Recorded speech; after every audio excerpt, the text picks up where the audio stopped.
Good morning students. एक बार फिर से आप जुड़ चुके हैं इंडियन हिस्ट्री चैनल के साथ, जिसमें हमने पढ़ना स्टार्ट किया था आधुनिक भारत। और आधुनिक भारत में हमने आपको बताया कि कैसे कैसे जो है यूरोपीय कंपनियां भारत में प्रवेश की होंगी, उनका क्या कारण रहा होगा भारत में आने का। ऐसा नहीं था कि भारत का जो है मार्ग, जिस मार्ग से वो पहले व्यापार किया करते थे, उस मार्ग से उनके ना आने के कारण के बारे में हमने आपको बताया। हमने देखा कि उन्होंने क्यों नया मार्ग खोजना चाहा और खोजने में जो भी खर्चा आया उसका खर्चा किस किस देश ने या किस किस कंपनी ने उठाया होगा। ये सारी बातें हमने पिछले वीडियो में अपने चर्चा कर ली थी। हमने आपको बताया कि कैसे कैसे कंपनियों का आने का क्रम रहा होगा। सबसे पहले पुर्तगाली आए, उसके बाद डच देखे हमने, फिर कैसे कैसे डचों के डर से पुर्तगालियों ने जब ब्रिटिश ईस्ट इंडिया कंपनी को इन्वाइट किया होगा, हमने उसके बारे में पूरी चर्चा करी। उसके बाद ब्रिटिश ईस्ट इंडिया कंपनी के बाद हमने देखा डेनिश डेनमार्क के बाद फ्रांसीसी कंपनी तक हम सारी इतिहास को पढ़ चुके थे।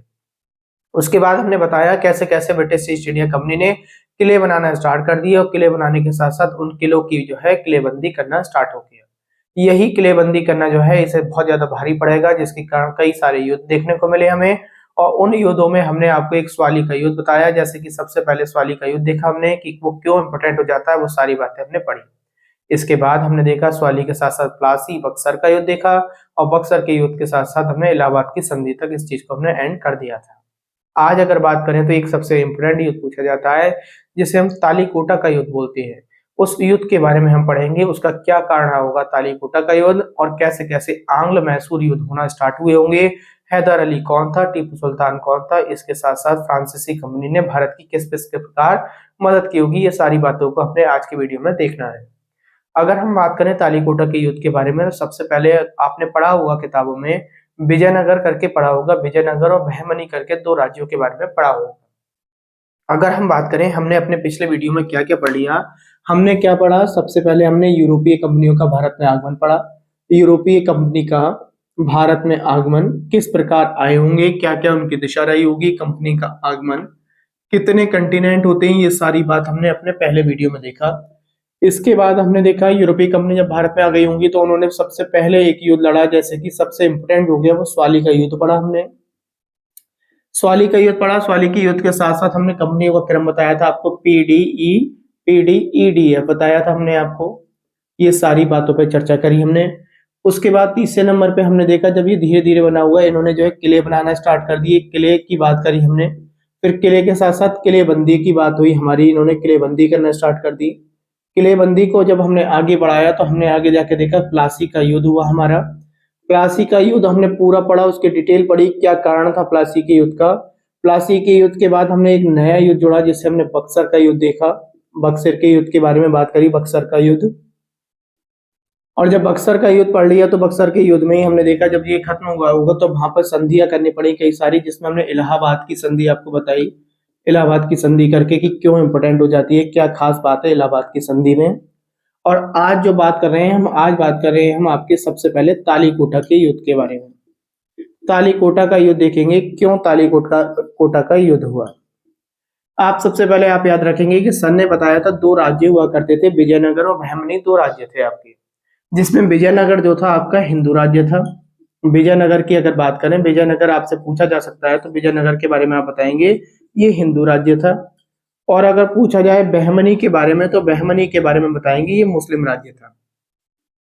देखिए हिंदू और मुस्लिम राज्य होने के साथ साथ इनके सोचने की ना जो क्षमता थी, इनका जो है विचार थे, इन दोनों के विचारधाराएं भी बिल्कुल अलग थी।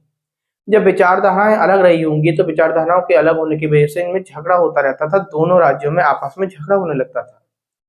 अब हुआ क्या, बहमनी ना पांच राज्य, जो बहमनी राज्य था ये पांच भागों में टूट गया था। पांच भाग अगर बात करें, जैसे बीजापुर हो गया, अहमदनगर हो गया, गोलकुंडा हो गया, बीदर हो गया, बरार हो गया।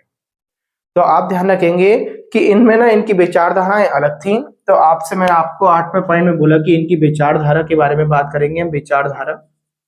विचारधारा कैसी थी इनकी, अलग अलग थी इनकी विचारधाराएं। विचारधारा अलग होने के साथ हमने क्या पढ़ा, हमने ये पढ़ा विचारधारा जब अलग हो गई होंगी तो इनमें आपस में झगड़े हुआ करते थे, यानी लड़ाइयां हुआ करती थी। झगड़े के बारे में बात करी, झगड़ा होता था। हमने देखा कि जो आपका बहमनी राज्य था वो बहमनी पांच भागों में टूट गया था। ये पांचों के पांचों बहुत ध्यान रखने हैं आपको, आपसे पांचों के पांचों एग्जाम में बहुत पूछे जाते हैं। और इनमें से पांचों में क्या इंपोर्टेंट हो जाता है आप वो समझेंगे। जैसे कि एक बोला मैंने आपको बीजापुर, बीजापुर, अहमदनगर,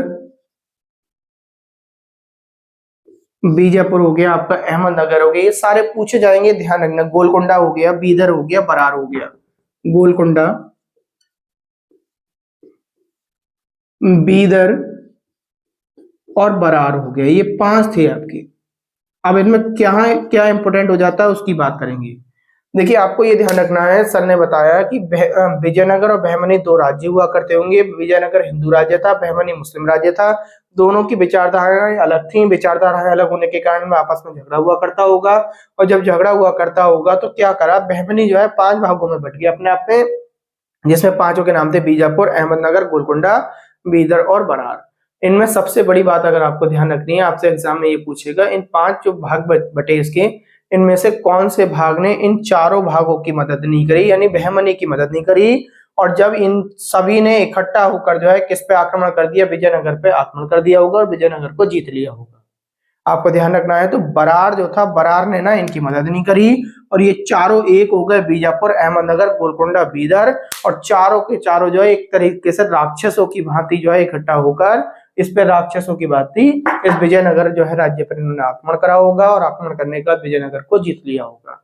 इसके साथ साथ हमें क्या पढ़ना है, जब मैंने अभी अभी एक वर्ड यूज करा कि ये राक्षसों की तरह जो है एक युद्ध हुआ होगा, बहुत बड़ा युद्ध रहा है ये, तो इसे हमने जो है राक्षसी तांगड़ी का युद्ध करके भी बोला है। इसके साथ साथ तालीकोटा का युद्ध बोला है। आप ये ध्यान रखेंगे, ये क्या हो गया आपका, राक्षसी तांगड़ी का युद्ध हो गया, और राक्षसी तांगड़ी के युद्ध के साथ साथ इसे ही हम तालीकोटा का युद्ध बोलते हैं। आपको मैं लिख देता हूं, ये युद्ध क्या कहलाया आपका, राक्षसी तांगड़ी का युद्ध पूछ ले आपसे तो तुरंत बता देंगे कि विजयनगर और बहमनी वाले की बात कर रहे हैं। और उसके साथ साथ तालीकोटा बोले तो तालीकोटा को भी वही बोलेंगे, तालीकोटा का युद्ध।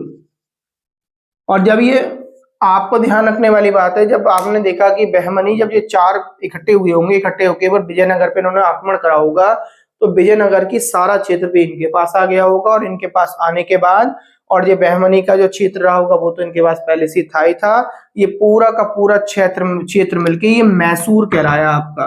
क्या कहलाया, मैसूर कहलाया। तो आपको ये ध्यान आ गया होगा। अब ध्यान से समझेंगे कि मैसूर आ गया। अब मैसूर के आने से ही टीपू सुल्तान आएंगे। टीपू सुल्तान से पहले जो है हमें अन्य देखने को मिलेंगे जिनका नाम हैदर अली होगा। उनके बारे में देखने को मिलेगा कि वो किस प्रकार अंग्रेजों का सामना करेंगे। अब हम एक चित्र बना रहे हैं, उस चित्र के द्वारा जो है हम समझेंगे चीजों को कि किस प्रकार कैसे कैसे चीजें रही होती होंगी। देखिए पहले भारत जो था बहुत बड़ा भारत था, ये नहीं था, पहले राज्य नहीं थे, इन राज्यों के नाम अलग अलग हुआ करते थे। जैसे कि मैं आपको छोटा सा ऐसा करके मैप बनाऊं, मैंने ये मैप बनाया थोड़ा सा भारत का, और इस मैप की अगर बात करें, मैंने आपसे कहा जैसे कि फॉर एग्जांपल बहुत सारे इसके भाग अलग अलग हुआ करते थे। जैसे कि बोला मैंने आपको, जैसे कि ये गोवा है, तो गोवा से पहले का ये जो भाग था ये पेशवा हुआ करता था, मराठाओं का इलाका हुआ करता था। आप ध्यान रखना, पेशवा हुआ करता था गोवा से ऊपर का। अब गोवा से थोड़ा सा नीचे आएंगे हम, तो ये जो भाग हुआ करता था, ये वाला भाग की अगर बात करें, ऐसा कि मैं बना लूं, गोवा मैंने एक तरफ बना दिया, ये हो गया मैसूर था आपका। ये जो भाग हुआ करता था इसे त्रावलकोट बोला करते थे, त्रावलकोट। ठीक है, त्रावलकोट करके ध्यान रखेंगे कि सर ने बताया था, पेशवा सर ने बता दिया, पेशवा के साथ मैसूर बता दिया, मैसूर के साथ जो है त्रावणकोट बता दिया, त्रावलकोट करके बोल दिया। थोड़ा इससे ऊपर बढ़ेंगे, ये सारा भाग कर्नाटक हुआ करता था, और कर्नाटक से ऊपर जो रहा करते थे हैदराबाद के निजाम रहा करते थे। मैंने आपको ऐसा करके बता दूं, ये मान लो कर्नाटक हो गया, ठीक है, और ये सब आपको ऐसा करके ध्यान रखें, इसमें हैदराबाद के निजाम रहा करते थे, हैदराबाद के निजाम। और इनके पास इन्हीं के एक अधिकार में एक क्षेत्र रहा करता था, उस क्षेत्र का नाम था उत्तरी सरकार। क्या नाम था, उत्तरी सरकार करके ये क्षेत्र रहा करता था इनके पास, उत्तरी सरकार। ये बात आपको याद हो गई होगी। देखिए ये चित्र बहुत ध्यान से समझ लीजिए, इस चित्र से ही बहुत सारे युद्ध होंगे, और यही युद्ध जो है अब हमें विशेष रूप से हमें याद रखते होंगे। ठीक है, देखिए हैदराबाद के निजाम हो गए, इनके पास ही एक इनके अधिकार में क्षेत्र था, उत्तरी सरकार था। इनके हैदराबाद के निजामों के पास देखें 2-3 सीमाएं लग रही हैं। क्या सीमाएं लग रही है, पेशवा यानी मराठा यहाँ पे बैठे हुए थे, मराठा के बराबर में मैसूर बैठा हुआ था, मैसूर के बराबर में कर्नाटक बैठा हुआ था, कर्नाटक से नीचे देखेंगे तो त्रावलकोट था आपका। आपको अब क्या चीज समझनी है, जो कहानी देखो एक दूसरे से जुड़ेंगे, आप ध्यान रखना कि उत्तरी सरकार हैदराबाद के निजामों के पास था। सबसे पहले इसने क्या करा, हैदराबाद के निजामों ने एक चालाकी चली, इन्होंने सोचा कि भविष्य में जाके कहीं ऐसा ना हो पेशवा वगैरह मुझ पर आक्रमण करें, तो पेशवा के आक्रमण से बचने के लिए इसने उत्तरी सरकार का जो इलाका जो इसका खुद का था, इसके पास था, वो पूरा का पूरा इलाका इसने ब्रिटिश ईस्ट इंडिया कंपनी को दे दिया। और जब ब्रिटिश ईस्ट इंडिया कंपनी को दे दिया तो वहां पर यहाँ पे ब्रिटिश ईस्ट इंडिया कंपनी आ गई, और जब कंपनी आ गई होगी तो हैदराबाद के निजाम मजबूत हो गए, क्योंकि एक तो वो खुद आपस में खुद युद्ध लड़ेंगे, और उसके साथ साथ उत्तरी सरकार के जो है जितने भी वहां पे बीईआईसी आ गई है वो भी उनका साथ देगी। तो इस वजह से क्या होगा, मैसूर खतरे में आ जाएगा, ना कि पेशवा। अब मैसूर के बारे में हम बात करते हैं कि मैसूर को जो है, जो मैसूर का राजा था उसका नाम था हैदर अली। आप ध्यान रखेंगे मैसूर का राजा कौन था, हैदर अली था। अब हैदर अली ना पहले ही भाग गया कि अब मुझ पे आक्रमण होगा, यानी मैसूर पर आक्रमण होगा। अब आक्रमण की वजह से इसने क्या करा, आप समझे, ध्यान रखेंगे, हमने पढ़ा 12वां पॉइंट, मैसूर का राजा कौन था, हैदर अली था। इसी के बेटे का नाम अभी आगे जाके टीपू सुल्तान हम पढ़ेंगे। मैसूर का राजा हैदर अली था, राजा हैदर अली। उसके साथ साथ आपको क्या याद रखना है, उसके साथ साथ याद रखना है ये भाप गया पहले ही आक्रमण के बारे में, भाप गया आक्रमण के बारे में। ठीक, इसने क्या करा, जैसे आक्रमण को भापा होगा कि मेरे ऊपर आक्रमण होने वाला है, इसने डिंडीगुल नाम की एक जगह सुनी होगी शायद आपने, तो डिंडीगुल में अपना शस्त्रागार बनाना स्टार्ट कर दिया तुरंत एकदम। इसने सोचा कि मुझे समय को देखते हुए, अभी मेरे पास समय है, अभी मेरे पास आक्रमण नहीं हुआ है मेरे ऊपर, मैं क्यों ना जो है पहले से एक ऐसी जो है शस्त्रागार बना लूं जो इनसे मैं जो है हैदराबाद के निजामों से और बीईआईसी से जो है मैं किसी तरीके से लोहा ले सकूं। अपने शस्त्रों को बनाना तैयार करना स्टार्ट कर दिया। अब कारण बनता है कि सभी की निगाह मैसूर की तरफ क्यों हुआ करती थी। मैसूर की निगाह की अगर बात करें तो मैसूर में व्यापार बहुत अच्छा हुआ करता था, व्यापार अच्छा था, बंदरगाह हुआ करते थे मैसूर में, बंदरगाह के साथ साथ कृषि बहुत अच्छी हुआ करती थी, और कृषि के साथ साथ अगर बात करें चंदन की लकड़ी बहुत अच्छी पाई जाती थी। तो आपको ध्यान रखना है, सन ने मैसूर में आक्रमण का कारण बता दिया। आक्रमण का कारण क्या था, व्यापार बहुत अच्छा हुआ करता था वहां पर, व्यापार के साथ साथ वहां पे बंदरगाह थे। सब इंसान, हर व्यक्ति यही चाहेगा ऐसा इलाका हमें मिल जाए जहाँ पे बंदरगाह हो, वहां पे हम व्यापार अच्छे से कर लें। उसके साथ साथ मैंने कहा कृषि बहुत अच्छी हुआ करती थी, और कृषि के साथ साथ हमने पढ़ लिया क्या था वहां पे, चंदन की लकड़ी बहुत थी वहां पर। देखिए चंदन की लकड़ी इतनी कीमती बिका करती है कि अगर देखें, हमने फिल्मों में दिखा देते हैं इस तरीके से तस्करी के बारे में, तस्करियां हुआ करती थी पहले भी और आज भी जो है, अगर मौका मिल जाए तो लोग तस्करी करना स्टार्ट कर देंगे। इसलिए बहुत सारे जो अब चंदन के पेड़ भारत में बचे हैं, तो रात में ना वन विभाग वाले हर एक पेड़ के आगे एक चौकीदार को, एक सैनिक को वहां पे खड़ा कर देते हैं रात में तस्करी बचाने के लिए। वो पेड़ों की जो है एक तरीके से वेशभूषा पहन लेते हैं पेड़ों की तरह, और पेड़ों के पास खड़े रहते हैं पूरी पूरी रात, केवल उन पेड़ों की रक्षा करने के लिए, चंदन की लकड़ी के लिए। ये बात आपको ध्यान रखेंगे। एक बात तो आपको ये क्लियर हो गई।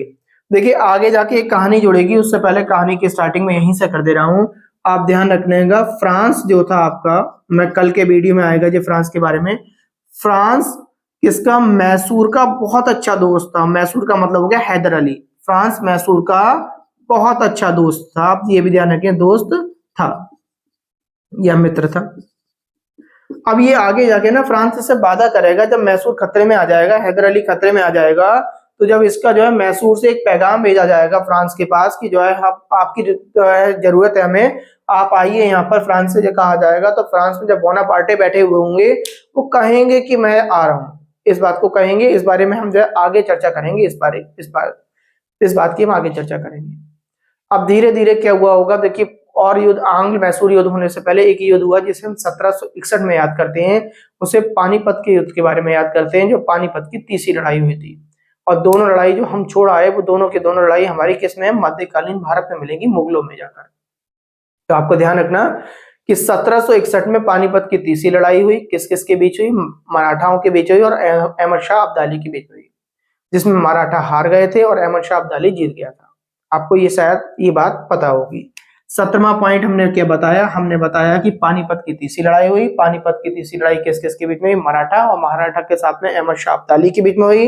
कब हुई, 1761 में हुआ। 1761 में पानीपत का तीसरा युद्ध हुआ, पानीपत का तीसरा युद्ध होगा, तीसरा युद्ध हुआ। और तीसरे युद्ध में हमने क्या देखा इसमें मराठाओं के बीच हुआ और मराठा के साथ साथ मराठा वज अहमद शाह अब्दाली, अहमद शाह अब्दाली। इसमें क्या हुआ, आप याद रखेंगे कि सर ने बताया था कि मराठा हार गए और मराठा के हार का कारण बना कुछ ये बनेगा, जो नई कहानी जोड़ रही है ये मराठा की हार की। अब मराठा कहाँ बैठे हुए हैं, यहाँ पेशवा में बैठे हुए हैं और पेशवा में जब बैठे हुए होंगे मराठा, मराठा हार गए तो हारने के बाद इन्होंने सोचा कि अब हमें किसी एक अन्य राज्य पे आक्रमण करें और आक्रमण करने के बाद क्या करेंगे, हम वहां से पैसा वगैरह लूटे या किसी तरीके से काम हमारा आगे का चल पाए। इन्होंने मराठाओं ने क्या करा, मराठाओं ने मैसूर पर आक्रमण कर दिया और जब मैसूर पर इन्होंने आक्रमण कर दिया तो इतनी देर में क्या हुआ, यहाँ पे बीईआईसी पहले से आ चुकी है। अब बीईआईसी ने सलाह दी कि ने हैदराबादों के निजामों को, और हैदराबाद के निजामों से कहा इस समय बहुत अच्छा मौका है, आप जो है मैसूर पर आक्रमण कर दीजिए, मैसूर पर आक्रमण कर दीजिए, क्योंकि मैसूर पर पहले से ही एक आक्रमण किन्होंने कर दिया, मराठाओं ने कर दिया है, और आप और कर देंगे तो क्या होगा, हम मैसूर पर अपना हम जो है पकड़ बना लेंगे, हम दोनों लोग मिलकर। तो होता क्या है, जैसे ही हैदर अली इस बात को भांपता है कि जो है ये मुझ पे बीईआईसी के साथ हैदराबाद के निजाम भी मुझ पर आक्रमण करने वाले हैं, वो क्या करेगा, तुरंत जो है संधि कर लेगा मराठाओं के साथ में और मराठाओं को 35 लाख रुपए देकर संधि कर लेगा और संधि करने के बाद ये युद्ध शांत कर देगा। अब इसका जो दिमाग आ जाएगा वो इनसे और इनसे लड़ने का आ जाएगा कि अब इनसे पूछना है कि ये बुरे समय पे मेरे एकदम मुझ पे आक्रमण करने क्यों बढ़ रहे थे। तो आपने अगला पॉइंट पढ़ा, 18 पॉइंट अपने पढ़ लिए। 19वें पॉइंट की अगर हम बात करें कि 19वें पॉइंट में हमने पढ़ा कि मराठाओं ने मैसूर पर आक्रमण करा। सबसे पहले जब हार गए होंगे तो हारने के बाद मराठाओं ने मैसूर पर आक्रमण करा, आक्रमण आप ऐसा करके ध्यान रखेंगे। 20वें पॉइंट में आप ध्यान रखेंगे 35 लाख रुपए दिए थे उस समय, 35 लाख रुपए देकर संधि कर ली। संधि किसने करी होगी, आप उसका मतलब समझ गए होंगे। संधि करने का मतलब हो गया किन्होंने करी, मैसूर ने यानी हैदर अली ने संधि करी और हैदर अली ने 35 लाख रुपए दिए और देने के बाद उन्हें जो है बिठा दिया। अब पहला युद्ध होगा, पहला युद्ध हुआ 1767 से 1769 के बीच में हुआ। अब इन्हें मैसूर ने युद्ध लड़ा अंग्रेजों से, जिसे हम आंग्ल मैसूर युद्ध के नाम से जानते हैं। ठीक, अब बात को ध्यान रखेंगे, पहला आपका युद्ध होगा 1767 में। 21वें पॉइंट में हमने पढ़ा 1767 में आंग्ल मैसूर हुआ, प्रथम आंग्ल मैसूर युद्ध हुआ और उसका मैंने कारण आपको बता दिया। एक तरफ से चलता गए आंग्ल मैसूर युद्ध क्या हुआ, फिर समझ लें ध्यान से। हुआ क्या था, मैंने आपसे ये कहा था कि जब पेशवा हार गए थे पानीपत की तीसरी लड़ाई में, तो पेशवा ने जो है मैसूर पर आक्रमण किया होगा और मैसूर पर जैसे ही आक्रमण हुआ था तो उत्तरी सरकार बाले में, जिसमें बीईआईसी बैठी हुई थी, उन्होंने हैदराबाद के निजामों से कहा कि आप भी इन पर आक्रमण कर दीजिए। और इस बात को भांपने के बाद हैदर अली ने सबसे पहले जो है पेशवाओं को शांत किया, उनसे संधि कर ली 35 लाख रुपए देकर, और जैसी संधि कर ली और उसके बाद बोले कि अब मैं तुमसे युद्ध लड़ूंगा और अपनी सेना को सही प्रकार से इकट्ठा करा। और इकट्ठा करने के बाद 1767 में जाकर इसने हैदर अली ने बीईआईसी पे आक्रमण कर दिया और बीईआईसी पे आक्रमण करने के बाद हैदर अली ने उन्हें हरा दिया। इसमें हैदर अली की जीत होगी और जीत होने के बाद वो क्या करेगा, 22वें पॉइंट में ध्यान रखेंगे। सर ने बताया था पहले वाले में किसकी जीत हुई, हैदर अली की जीत हुई, हैदर अली की जीत। और जैसी जीत हुई होगी इसने क्या करा, अंग्रेजों के पास एक किला था, पीछे हमने वीडियो में पढ़ा था मद्रास का किला, और मद्रास के किले पर आक्रमण कर दिया। मद्रास के किले पर आक्रमण, ये किसका था, ये किला था अंग्रेजों का, ब्रिटिश ईस्ट इंडिया कंपनी का किला था। उस किले पर इन्होंने आक्रमण कर दिया और आक्रमण करने के बाद उस किले पर भी अपना अधिकार जमा लिया। और जैसे ही इसने अपना अधिकार जमाया होगा तो बीईआईसी तुरंत आई इसके पास, हैदर अली के पास, और हाथ पैर जोड़कर जो है इनसे संधि कर ली। और संधि करने के बाद इसने अपना किला वापस ले लिया, जिसे हमने जो है क्या बोला, मद्रास संधि के नाम से बोला है, और मद्रास संधि का नाम देंगे हम इसे। और इसने उस संधि में क्या करा होगा, बीईआईसी ने पूरा खर्चा दिया होगा, जो युद्ध में क्षतिपूर्ति हुई थी उस क्षतिपूर्ति को हैदर अली को पूरा खर्चा दिया गया। तो यहाँ पे हमने आज आंग्ल मैसूर युद्ध का प्रथम भाग पढ़ लिया। ठीक है, तो आपसे मैंने कह दिया मद्रास के किले पर आक्रमण हुआ, किले पर कब्जा हो गया, कब्जा होने के बाद बीईआईसी ने जो है को संधि करनी पड़ी, यहाँ पे संधि हुई और संधि के नाम को आप ध्यान रखेंगे, ये मद्रास की संधि कहलाती है, मद्रास की संधि। तो मैंने आपको कई प्रकार से संधियां पढ़ाता चला गया, अब आपको क्लियर हो गई होंगी कौन कौन सी संधि हुई। इसमें क्या हुआ, BEIC ने क्या दिया, संपूर्ण जितना भी जो है खर्चा हुआ होगा, जितनी भी क्षतिपूर्ति हुई होगी, क्षतिपूर्ति का इसने जो है उसे खर्चा दिया होगा। तो आपको मैं लिख दे रहा हूं क्षतिपूर्ति का खर्च, क्षतिपूर्ति का खर्च दिया है। तो इतनी बात आपको क्लियर हो गई। देखिए हमने बहुत सारे युद्ध के बारे में चर्चा करी। एक सबसे पहले तालीकोटा का युद्ध पढ़ा, और तालीकोटा के युद्ध के क्या कारण थे वो मैंने आपको बताया। बहमनी और जो है आपके एक राज्य बता दिया आपको, बहमनी के साथ साथ आपको विजयनगर राज्य बता दिया। दोनों राज्यों में क्या थी, विचारधाराएं अलग थी। उन विचारधाराओं के कारण जो है बहमनी 4-5 भागों में बटा होगा, जिसके 4 भाग एक साथ होकर इन्होंने राक्षसों की तरह युद्ध करा। इसलिए इसे तालीकोटा या राक्षसी तांगड़ी का युद्ध के नाम से जानते हैं। और उस युद्ध के बाद पढ़ने के बाद हमने देखा कि कैसे कैसे एक मैसूर राज्य बना होगा, और मैसूर राज्य के साथ साथ ये मैप पढ़ा हमने, और मैप पढ़ने के बाद हमने देख लिया क्या क्या कारण रहे होंगे ये आंग्ल मैसूर युद्ध होने का। और उसके साथ साथ हमने पढ़ लिया मद्रास की संधि किस प्रकार हुई होगी। कल को द्वितीय आंग्ल मैसूर युद्ध और तृतीय आंग्ल मैसूर युद्ध के साथ साथ आगे की चर्चा करेंगे, और देखेंगे कैसे कैसे हैदर अली मारे जाएंगे, और हैदर अली की ये लोग क्यों सहायता नहीं करेंगे। ना तो हैदराबाद के निजाम सहायता करेंगे, ना पेशवा करेगा, ना कोई भी इलाका इनकी मैसूर की सहायता नहीं करेगा, और एंड में जाके टीपू सुल्तान भी युद्ध लड़ते लड़ते खत्म हो जाएंगे। और कैसे कैसे इन्हें एक शेर के नाम से जाना जाता है टीपू सुल्तान को, उनकी चर्चाएं हम कल के वीडियो में देखेंगे। आज के वीडियो में केवल इतना ही। नमस्कार, धन्यवाद।